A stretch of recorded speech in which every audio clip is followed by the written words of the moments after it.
Is Israel going to strike Iran? And if so, is it going to have U.S. assurances? What's going to happen with the war in Gaza? And are Israeli diplomats safe on U.S. soil? That and more on today's episode of True East. On today's episode of True East, I'm joined by Ambassador Michael Oren to discuss the tragic murder of Yaron Lishinsky and Sarah Lynn Milgram, two Israeli embassy aides, and to unpack what might be a turning point in U.S.-Israel relations, from Prime Minister Netanyahu's very candid conversation with President Trump to rising tensions over how to confront Iran. We have to ask the question, is Israel being forced to rethink its alliance with the United States in the face of an emboldened Tehran? Ambassador Oren, thank you so much for joining us on today's True East podcast. Always a pleasure and an honor to be with you. Doron, my friend. Absolutely, friend and Army buddies, and it's just been a privileged friendship, Michael. So it's so glad to have you here. You know, Michael, the first thing I think is important for us to address, and I know it happened a few days ago, is the embassy murder, the murder of Yaron Lishinsky and Sarah Milgram that took place at that AJC event in D.C. And as the former Israel ambassador to the United States, if I could just ask, what went through your mind when you heard about that? First of all, it was truly a tragic incident. I had met Sarah Milgram in the past when I was bringing a delegation of displaced Israelis from the north of the country to Washington. She had a delegation of IDF Pride veterans in Washington, and we worked together. I did not know Mr. Lishinsky well at all, but irrespective, it's a horrible, horrible tragedy. I think that anybody who served in the role of ambassador, this was the ultimate nightmare. The Washington embassy has the lowest level of threat alert of any Israeli emissaries in the world, and any legations. The lowest level of protection. You have security guards, and you have personal bodyguards, but they're nothing like they are, for example, in Paris, where during the Christmas break of 10 days, and the Parisian police go on vacation, the Israeli ambassador and his staff literally cannot leave their houses. So it's very different in Washington, D.C. Having said that, there are threats. There was an attempted assassination on myself by the Iranians, and you're always getting different levels of threats and warnings. And no embassy and no embassy staff can be completely secured. If someone sees you across the street and recognizes you and charges as you, the chances of a security guard stopping them are not particularly great. So having said that, I don't think there was any fault in the security provisions for this event. For the best of my understanding. What I do feel is immense compassion for the families of the victims and for my colleague, Lehiel Leitner, who is the current ambassador. It must have been truly terrific and horrific and onerous for him. And I wish him full strength to be able to get through this very trying period. You know, Michael, since this came out and with the horrible killing, there's been interviews with the Israeli diplomatic corps. And I know for me, and I have some friends there, and I friends also when you were ambassador there and afterwards when Ron Dermer was ambassador. And now I'm hearing reports that it's commonplace when they walk out of events, red colored water's being poured on them. And, they're saying this is the blood from kids in Gaza. And I mean, what would you say? I mean, diplomats today, they're probably, after something like this happened, I imagine they're completely shaken up.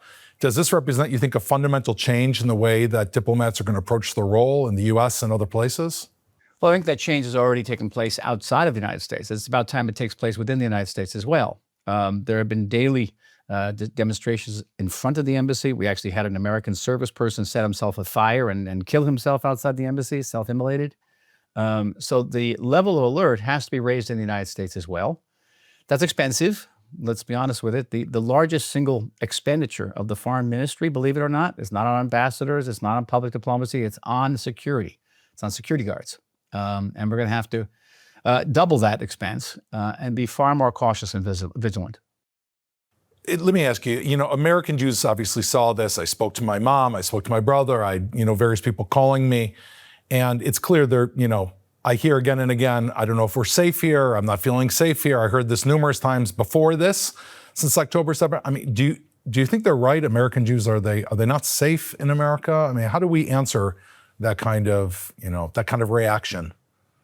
Well, they're less safe. Let's put it that way. They've been less safe for several years now, certainly since the period of the Tree of Life massacre in Pittsburgh. And that predated the war in Gaza and the Middle East by about 5 years. So it's been a long time. And the rise of anti-Semitism in the United States, though greatly expedited by the war, was sharply on the rise before October 2023. Less safe. There are wonderful organizations that are trying to meet these threats. I know one of them, the Secure Community Network outside of Chicago, in which 95 former FBI and law enforcement officials, vast majority of them are non-Jews, are monitoring and intercepting threats to about 12,500 Jewish institutions across North America. It's very effective. But no shield is impenetrable. And this is what's going to happen, especially when you have individuals who don't have a great track record of anti-Semitic social media or haven't been members of a radical right-wing or left-wing group. It's difficult to track them, that lone wolf. So yes, it is less safe. And I grew up with a lot of anti-Semitism in my working class neighborhood. People used to say, I don't know what you're talking about. There's no anti-Semitism in America. I think you're going to find very few American Jews who say that. And particularly if you're going to be an American Jew on certain campuses today, you're going to encounter a lot of difficulties. I say there are two options. Actually, let me take that back. There are three options. You can hide. You can close your door as an American Jew and lock the door, never go outside, never listen to the radio, never listen to the TV. You can fight back, and American Jews over the last year and a half have learned to fight back. They've fought back truly in a Churchillian sense, in the classrooms, in the media, in the courtroom against anti-Semitism. These fights have been, I think, proven relatively effective. Or they can, as you know, move to Israel. That's the third option. Now, strangely enough, as a ardent Zionist, I would prefer the second option because I think Israel has an interest, and a paramount strategic interest, as well as a moral and historical interest in a strong American Jewish community.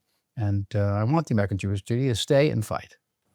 Since October 7th, when they began to kind of like wake up, and there's almost like a line being drawn in the sand that you're speaking of, what direction you want to take, have you heard from American Jews, or do you feel from American Jews that with the rise of anti-Semitism, this is an opportunity to bring our countries together, like we're both facing a common enemy against Jews? Or is this going to be shaped into the kind of thing like, what do I need this paying Israel for? Life was good before Israel, entered this war on October 7th. They've made my life hell. And is this going to drive the communities apart? How do you see it playing out? And the answer to both of them is yes. I have members of my own family who say, I feel less secure as an American Jew because of Israel. And I have other members of my family who have rallied to Israel, and I'm not going to let these anti-Semites drive a wedge between us. I think the polls indicate that the American Jewish community is more cohesive and closer to Israel after October 7th than it was before. Let's hope that continues. I hope it continues as within Israel itself, we've become far less united. I want to take this now into a different direction, which is it still involves American Jewry and Americans in general and Israelis, and focus for a moment on the geopolitical sphere, which President Trump, having returned, I think it was early last week from his trip in the Middle East, from his visit to Saudi Arabia and Qatar. Obviously, Qatar is not just another Gulf state. Qatar is, obviously one of the largest sponsors of terrorism in the world. I mean, they are sponsoring most of the organizations we seem to be fighting against. The money has been flowing through Qatar, Al Jazeera, and so on and so forth. I mean, Qatar was kind of aided and abetted, or at least sheltered the 9/11, many of the people that planned and carried out 9/11. And now, just yesterday, Prime Minister Netanyahu met with Kristi Noem about Iran. And we hear conversations, as she described it, that this was one of the most frank conversations she ever remembers having between any leader and President Trump, supposedly about Iran. I want to kind of get your take on, what do you think is happening in the U.S.-Israel relationship vis-a-vis these two things? Are we looking at a kind of a new era where U.S. interests and Israeli interests are dividing? Can you help us unpack this a little bit? Well, there's never been an entire confluence of interest between the United States and Israel. Let's be frank. The United States is a very big country. It's far away from the Middle East. It's not threatened with national annihilation like we are. So there really can't be that type of confluence between the United States and a small state situated where we are situated in the Middle East. and confronted with those existential threats. To the degree that we do have these differences, I think it's admirable and remarkable that we were able to maintain a certain amount of presence on the same page. For example, both Israel and the United States agree that Iran cannot have nuclear weapons, for example. The United States and Israel understand that Israel must stand up to Hamas, and hopefully Hamas will be exiled from the Gaza Strip, and the Gaza Strip will be demilitarized. I think there are points of agreement. Even with the Obama administration, this is going back, you'd think we were at loggerheads over everything. We developed a position paper behind the scenes in which we listed the points on which we agreed on the peace process, which was quite remarkable. And it turns out there were 16 points on that. We couldn't get the Europeans to agree to the 16 points. So the United States and Israel were closer together than either the UN, certainly, or the Europeans. Having said all that, President Trump is a different president. He operates less on the sentimental level, much more on the level of interest, both national economic interest as well as self-interest. He goes to the Gulf on his first foreign tour. He skips over Israel. I would have recommended against that. It's a very problematic message for our neighbors, and certainly during this time of war. But he made that decision. He went to get investment in the American economy, which is certainly his privilege. I think it's probably his duty as president to bolster the American economy, sell arms. That's always good for the American economy as well. And yes, I agree with you, Doron, that I wish he hadn't made the stop in Qatar that he did and endowed them with a certain legitimacy and imprimatur. I wish he hadn't accepted the airplane as a gift. I do. But Qatar is a very complex issue because we have used the Qataris in the past as conduits both for funding Hamas in Gaza, for communicating with Hamas over the hostage issue. So what is Hamas? What is Qatar? It's an enemy country, a friendly country, or is it a frenemy country? I don't think it's a friendly country. And at the same time, this is the same Qatar, as you mentioned, that funds Al Jazeera, which is thoroughly anti-Semitic and anti-American. It's Qatar that spends billions of dollars in the United States to teach American children, American students, to hate their own country. What is this about? Qatar very cleverly plays both sides of the game, but the fact of the matter is the Europeans, the Americans, and to a certain degree, even Israel, we let them play that game. We facilitate that dual game. My preference will be that someday, and someday soon, there will be a comeuppance for Qatar, that this will end. And that a message will be given to Qatar that will be unequivocal. You stop your support for terror.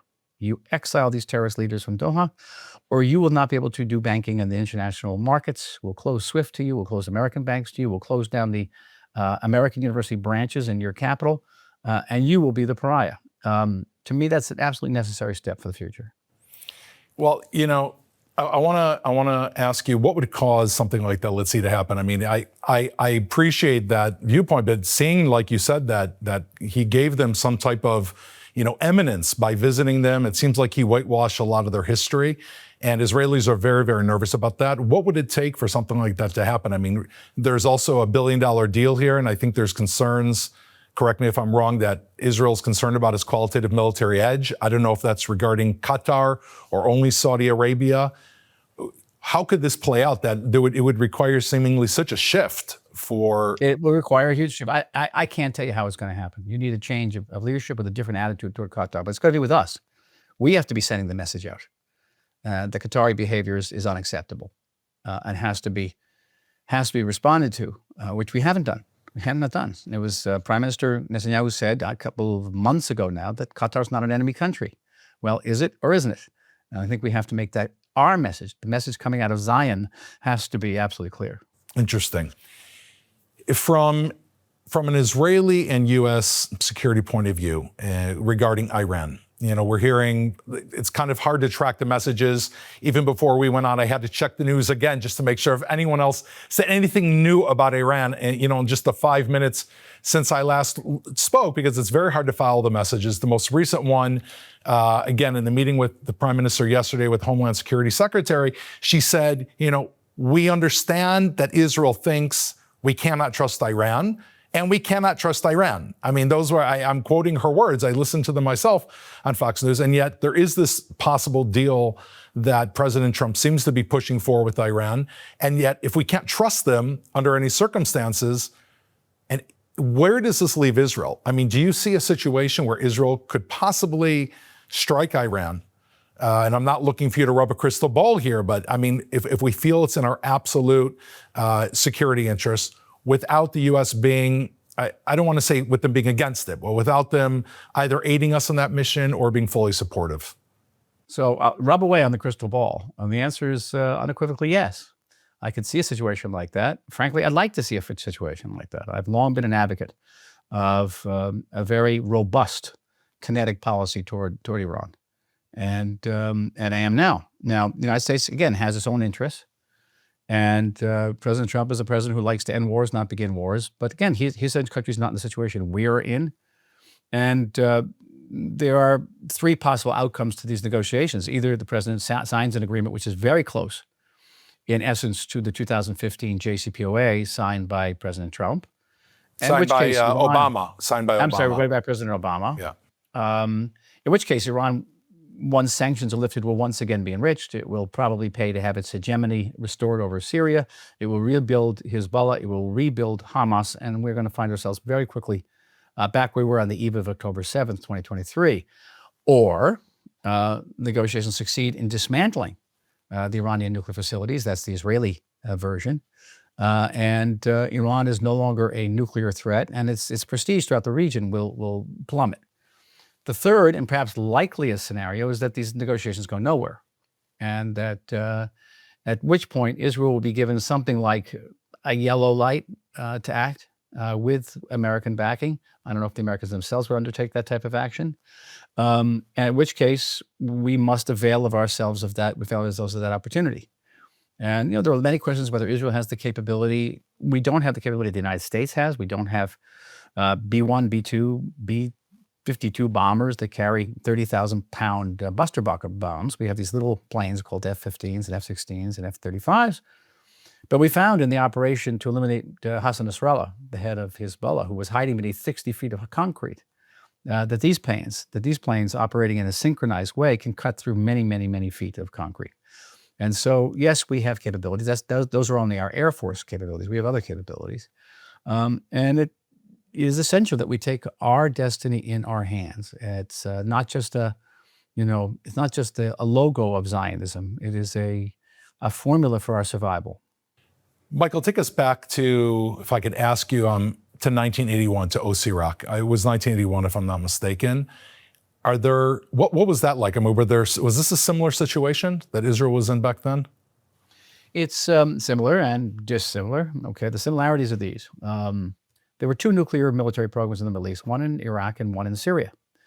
Both of our operations in those cases were preceded by prognostications of disaster. We're going to drive these programs deeply underground.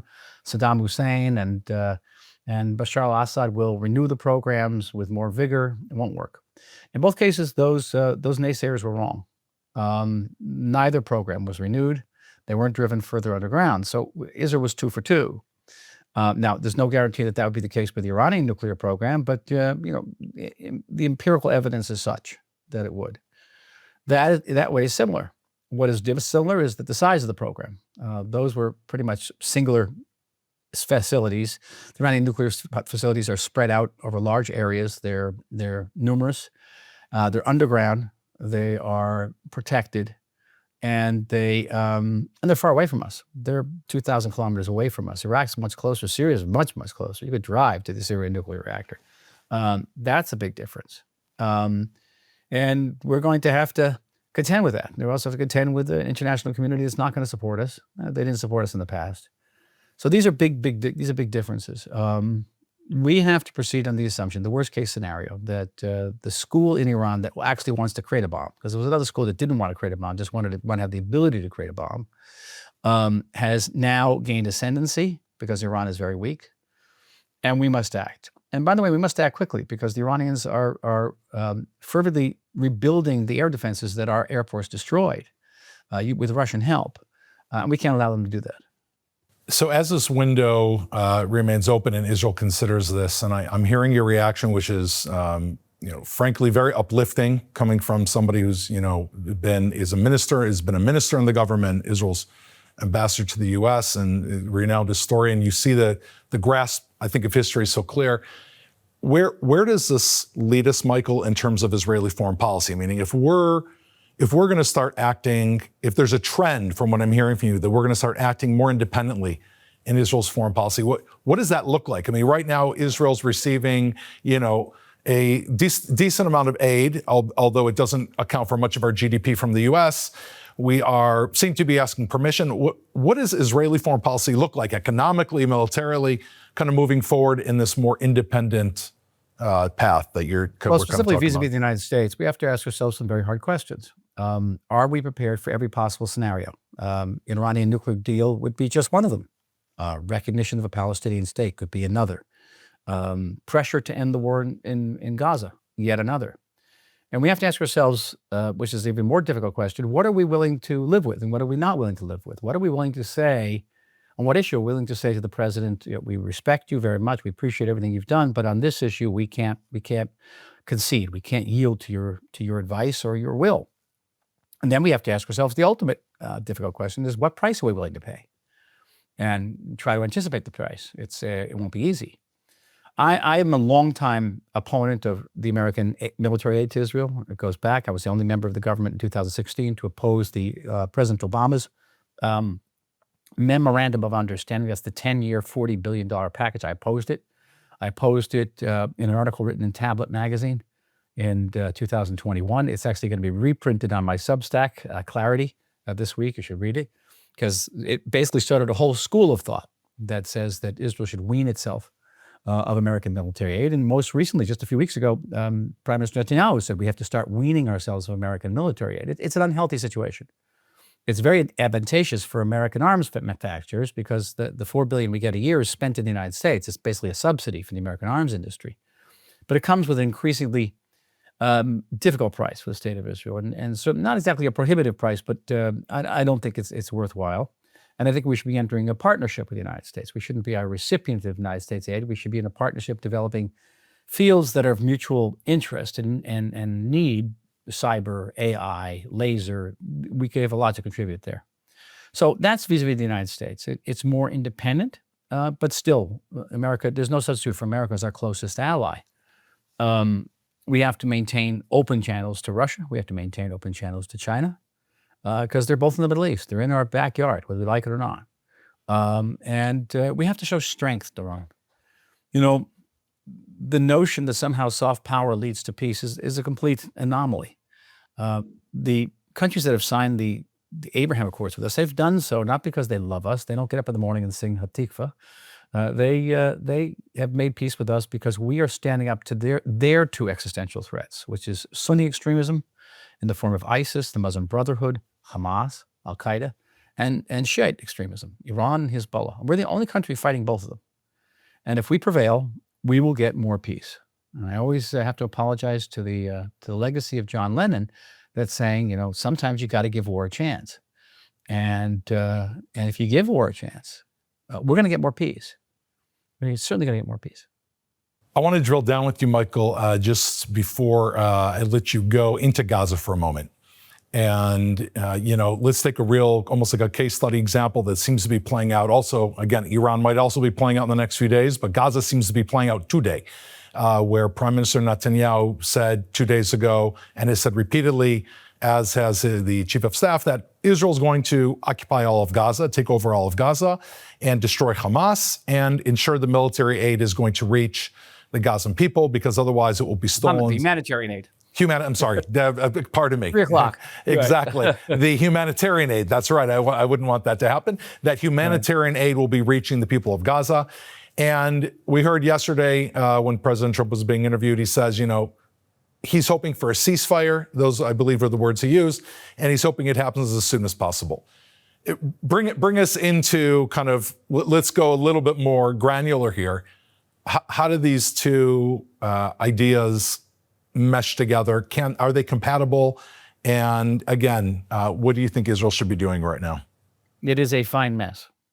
It is a fine mess. Very, very disturbing. The mess exists on several levels. Okay. First of all, the government's position. The government's position is unclear. I don't know if it's clear to you, Doron, but I don't know what we're doing in Gaza.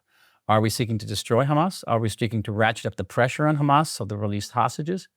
Are we, as Prime Minister Netanyahu intimated several days ago, are we there to advance President Trump's dream of depopulating Hamas and rebuilding it as a Riviera? Perhaps you have the answer. I do not. And that's very difficult for me because I'm going out to defend Israel every night on the television, and I don't have that answer. And even then, if you say we want to ratchet up pressure on Hamas to release hostages, we know that by ratcheting up pressure on Hamas, they don't always release hostages. Sometimes they shoot the hostages.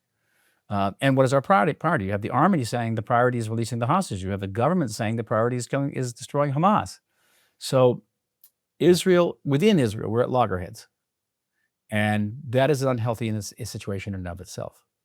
We have an army that's tired, that's exhausted, and an army shorn of a very clear objective in this battle will become more dispirited and less affected. And then we have the international community, where even friends like Germany now are abandoning us on Gaza, even Germany thinking about taking measures against us, who said heard such a thing. And President Trump, who had been very supportive up to several days ago, is now saying that Israel has to think about ending this war. And what does ending the war mean? Ending the war means, frankly, it means at some level Hamas wins. Some level, we were put into a situation on October 7th where we could not reconcile the two goals of the war, which was freeing the hostages and destroying Hamas at the end of the day. And this has been with us since day one, by the way, this contradiction. I've written about it a lot. And now it comes down to the wire. And I have a daughter who says if we don't release the hostages, she's not going to send her kids to the army. I have a son who says if we don't destroy Hamas, we won't have an army to send her kids to. They're both right. And it's all going on inside us all the time.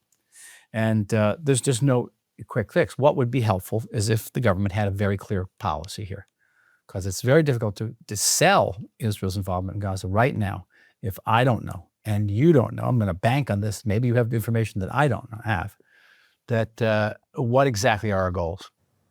Michael, I want to your clarity and also your clarity in expressing what is not clear. And really, I think you've isolated the variable that if Israel, this is a time leadership needs to stand up and give all of us a clear direction. I certainly feel it. And when you mentioned if it's clear to me, it's clear to me on Thursday, and then it's clear to me on Friday. The problem is Friday and Thursday were two different things that are clear to me. And so, every time you turn on the news, it seems to be clear, but it's always something different that's clear. Let me, can I put another twist on the clarity? Yeah, please. I don't think that Mr. Netanyahu can do this anymore because he has a credibility problem with a large segment of Israeli population, but a different leader could come out and say, I tear my heart out. I tear my hair out. I don't sleep every night over these hostages. I know what it means. But I'm the prime minister, not just of Israel today. I'm the prime minister of Israelis who are going to be living in this country tomorrow.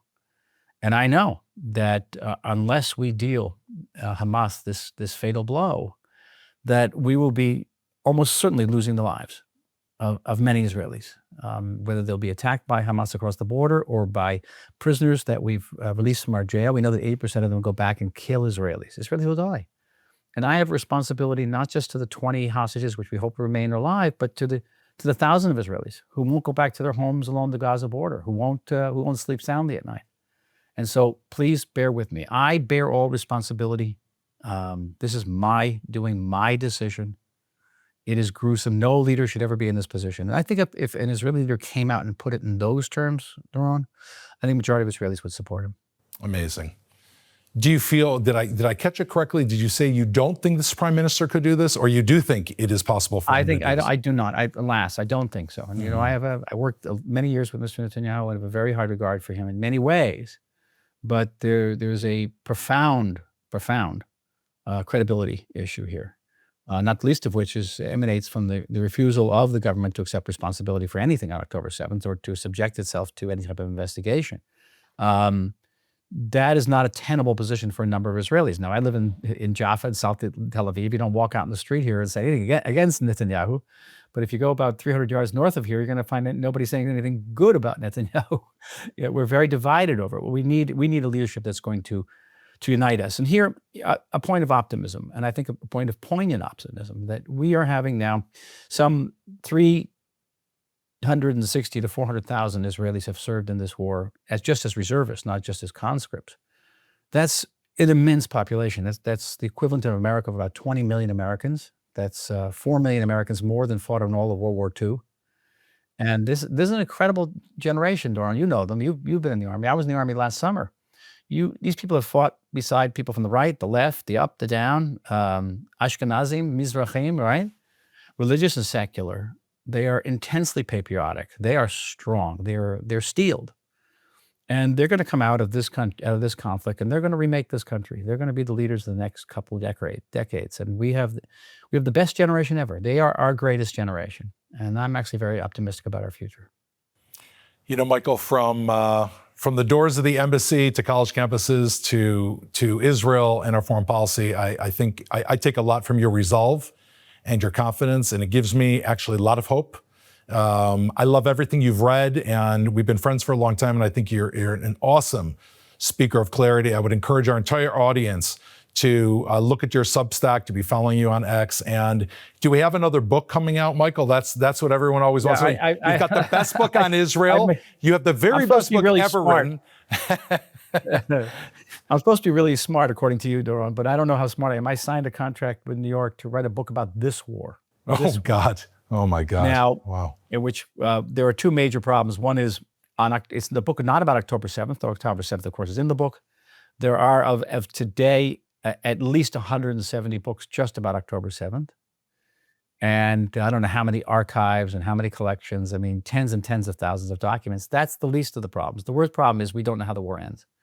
And I'm hoping it ends in the way that I intimated earlier, with Lebanon free and able to make peace with us, Syria under a better government, maybe joining the Abraham Accords, with Iran with maybe a different government, certainly a coward government, peace between Israel and Saudi Arabia, peace between Israel and the Sunni world. Everything hangs in the balance right now. And I hope that will be the end of my book. Well, I'm looking forward to buying it and reading it. We're all going to keep our eyes out for that. Michael, I hope that's the book. Thank you, Dr. Michael, Ambassador Oren, and all of the titles that go with it. At the end of the day, fellow New York Times bestselling author. Exactly, exactly. Thank you so much, Michael. Thank you so much for your support and for joining us. Have a great day. Thank you, Don. Bye-bye. Take care. You too. Bye.